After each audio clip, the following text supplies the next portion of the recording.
And my guest today is Grammy Award winner. We all know American Pie, Don Mclean. Don, how are you? And we're going to, because we've had multiple interviews in your career that you've been on my show. We really want to talk about something exciting for you. And that's where I want to really talk about your latest project. When you think about it, a lot of times, Don, we look at the past, some of our career and what we were successful, but our biggest, newest child is our new thing, right? And that's what some people don't understand when we get on. We're more excited to talk about what's the latest thing going on with us than our past sometimes. Well, that's very true. But if we didn't have a hot past, we wouldn't be talking about anything, I suppose. You know, you've got to be, you got to have things that people care about. Otherwise, you fade away. And it's very easy, especially in this business. In the old days, if you made an album and it didn't sell, you maybe got a chance to make one more, and then you were sent to the showers. You know what I mean? You were done. So, yeah, I've been so fortunate and made many albums. And the thing about it is that all of them add up to a big story. Each one is a chapter, and I see it that way because I don't write songs just to be entertaining. I write some songs to be just entertaining, but I always like to have a sort of a point of view on each record, and somehow I don't know how I do it, but come up with a dozen songs that somehow work together. Maybe I'm in the same frame of mind for a while, and I'm able to put this stuff together. But Botanical Gardens is an album I made before this one, and there's a lot of nice songs on there. I have no idea where they came from. And this one has a bunch of really nice songs on there. Again, they're all different. And once I get started, I think Keith Richards is so interesting. He said, if I get 3 songs, I got an album. That's what he said. You get that thing going where you've got a nucleus is something, and then it's calling to you. So, okay, what are you going to do next? You know what I mean? Because you got to finish this thing. No, 100%. Yeah, totally. Yeah, no doubt. And that's the thing. What I was saying is, but see, Don, it's all about our brand. Once we have something that puts us on the map in some sort of way, then people will listen. Now you come up with this new album, American Boys. What do you think your fans are going to like most about this album? It rocks. It's really it's more of a rocking record than I think I've ever made before.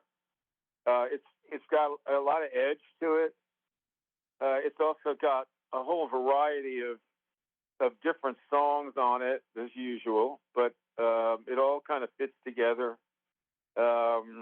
There's a swinging recitation on this with an upright bass called Vacant Luxury, which I think is a very interesting concept that I had.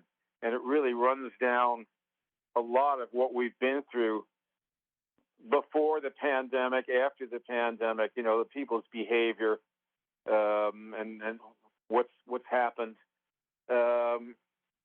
And also, I think it relates well to the fact that everything you see now is about billionaires, billionaires and the biggest house and the big, you know what I mean?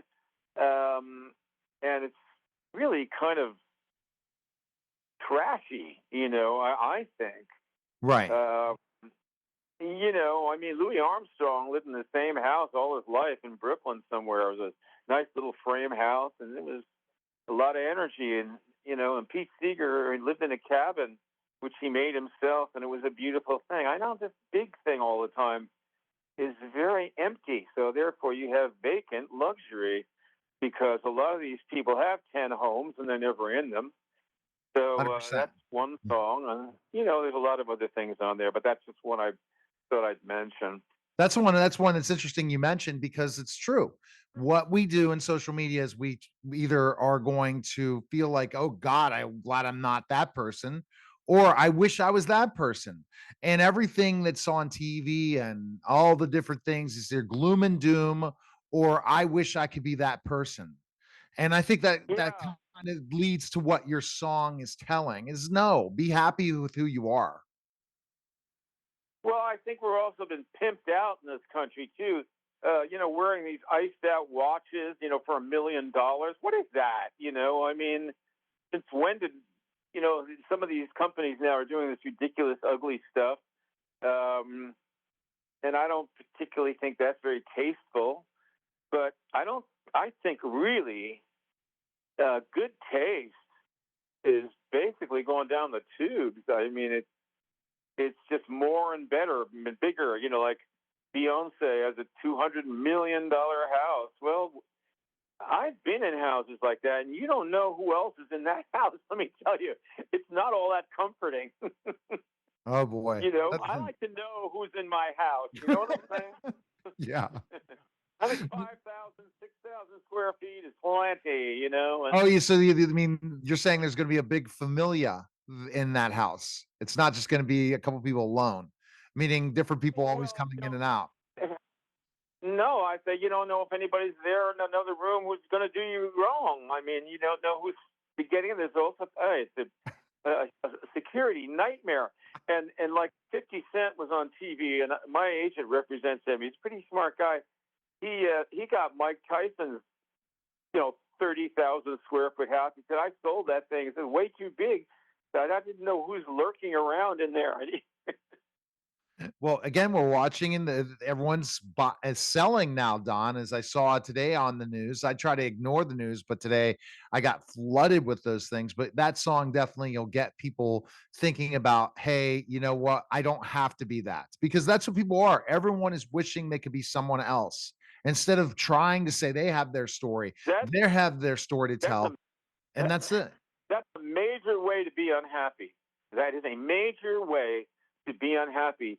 Is now, when I was a kid, I wanted to be Buddy Holly. I wanted to be Pete Seeger. I wanted to be Josh White. I wanted to be Elvis Presley. But it dawned on me as I grew older that there wasn't Elvis Presley. They didn't need me. You're never gonna.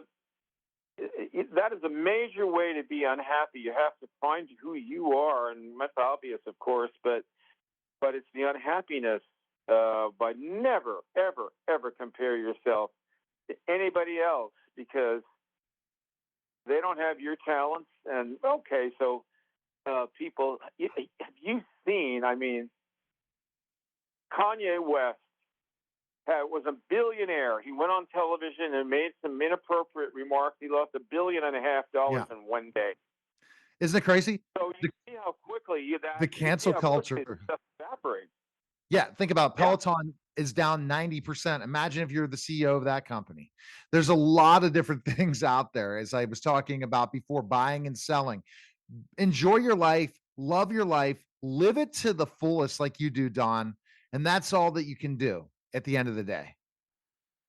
Well, there's a song on this record called Marley's Song, and the chorus is, and it's taken really from the Christmas Carol, the movie. Save yourself, whispered Marley, while you still have the time. Save yourself, whispered Marley. Your chains are much longer than mine. Your chains are much longer than mine.